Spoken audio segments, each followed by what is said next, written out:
Welcome back to the States. This week, the California Assembly and the Senate, they had floor sessions all day, every day.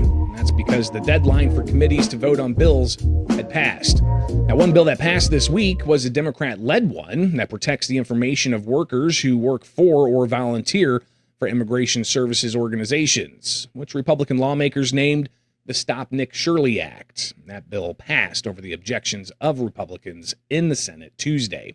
The Center Square, California reporter Madeline Shannon also reports many other bills passed this week with little to no debate. But outside of floor action, there was a lot of advocacy. Madeline joins us now with a recap. Madeline, thanks for taking time with us here on the States. And let's talk about that fire that happened 18 months ago. It's a substantial issue with people still looking for some help. What are you finding out there on the ground? Well, I'm finding out that protesters from the communities in Altadena and Pasadena, both Southern California communities impacted by the Eaton Fire in January 2025, are calling on the governor and state legislators to allocate roughly $25 million to the state's care fund, which is meant to help California homeowners rebuild their homes after losing their homes in fires like the Eaton Fire. A lot of families in the Eaton affected area haven't gotten the money that they need to really rebuild their homes.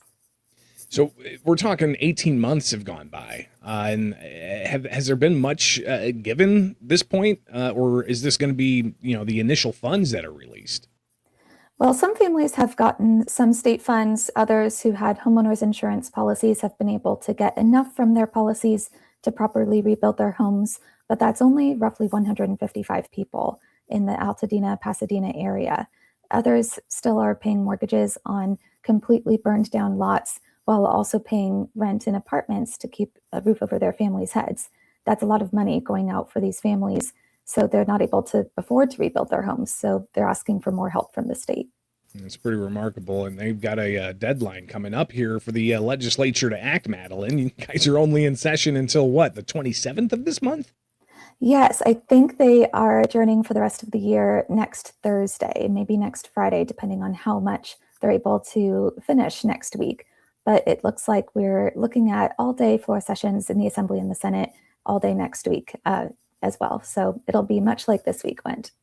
Well, with this particular issue on getting some tax dollars out to those impacted by the fire, what's the likelihood they're going to see that pass both chambers? Well, that remains to be seen. I think that there is a lot of support for these communities that are asking for help from the state.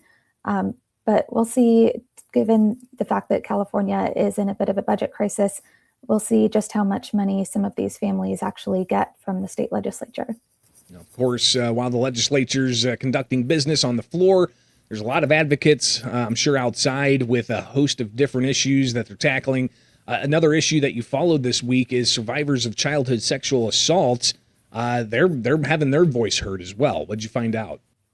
So I found out that sexual assault survivors and their advocates who had a press conference yesterday outside the state capitol are advocating for legislators to keep protections for former foster youth and former youth in California's juvenile justice system. A lot of these kids, who some of them are now adults, were sexually assaulted or beaten or neglected by the adults who are supposed to take care of them. That can be foster parents, that could be state or local government officials tasked with overseeing juvenile justice facilities. And a lot of these adults really failed these kids. So these assault survivors and their advocates are asking for politicians here in California to keep laws in place and policies in place that will protect these former foster youth. Madeline, there's always, I think every state has issues with their child protective services and how they're the oversight that may be lacking, how they can do more to protect. What exactly are they looking for? I'd imagine that some of the officials are, say we've got things in place, but surely there's some gaps in the system.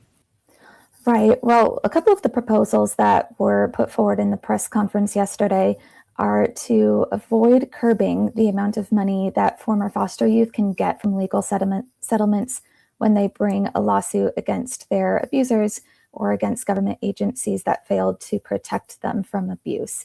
Another measure that they're advocating for is to avoid presenting higher standards for presenting evidence in court when a former foster youth or former youth in the juvenile justice system tries to take their abusers to court.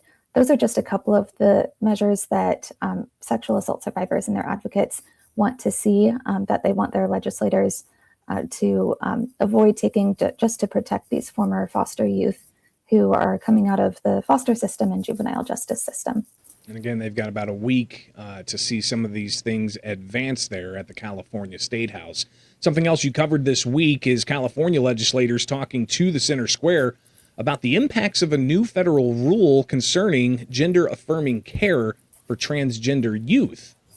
Who'd you talk to, and what are they saying? Well, I talked to Assemblymember David Tangipa, who said that he agrees with the federal government keeping federal taxpayer dollars from paying for gender-affirming care for minors, and that there is some scientific evidence to suggest that that doesn't really help children or minors who are struggling with gender dysphoria, who identify as transgender. But then I also talked to Assemblymember Christopher Ward, who is the chair of the California LGBTQ Legislative Caucus, and he and the rest of the caucus put out a press release recently condemning the federal government for changing these rules and keeping taxpayer funding from paying for care for transgender minors. And that's not just transgender minors in California, but across the country. Did they give a reason as to why they want to see those funds continue for particular youth in this category? Yes, they did. So Assemblymember Ward said that it was really cruel to withhold taxpayer funding from these kids who come from low-income backgrounds. They might not necessarily have the resources available to them, aside from Medicaid, to be able to seek this kind of care, and that a lot of these kids are in the middle of procedures or treatments to help them transition, and just to pull the plug on that is harmful to them from a medical standpoint. So there were arguments on both sides of this issue this week. So you can definitely read more about all of this at thecentersquare.com. Madeline, you've got a week left. What other big priorities do you anticipate that the California legislature is going to tackle? They've already got the budget out of the way, right? So that's been taken care of. Yes, they passed a budget earlier this summer. So the big budget bills have already been passed, and Governor Newsom essentially already signed this year's budget, the next budget, into law. So that's been done. But Assembly Bill 1776, or the Cartwright Act, is an antitrust act introduced earlier this year by Assembly Majority Leader Cecilia Aguiar Curry, and that keeps large corporations from acting in anti-competitive ways, and it's all in an interest to keep small businesses competitive in California.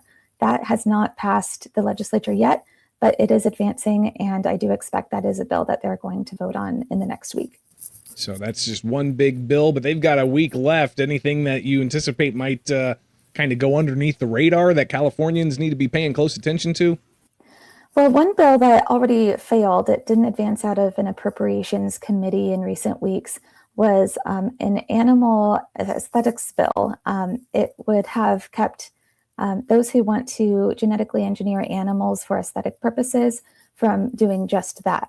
And that bill came to the legislature this year after Assemblymember Leticia Castillo became aware that there was a company that was trying to genetically engineer glow-in-the-dark rabbits and was trying to advance science enough to create a unicorn and other scientifically genetically engineered animals. And it was all in an effort to keep these animals from being genetically engineered just for novelty purposes, and that didn't advance to a final vote on the floor in this last week. So that bill failed, but that was kind of an interesting bill that got a lot of bipartisan support this year, and ultimately is not going to advance to a final vote on the floor. Glow-in-the-dark rabbits and real-world unicorns. Yes. There's actually a company out there that's trying to put that together. I've thought I've heard everything before, Madeline. I know, same. That's pretty remarkable. Well, again, be sure to stay up with what's going on in California with California reporter Madeline Shannon. Thank you so much for taking time with us here for the Center Square and the States. We'll be right back with more.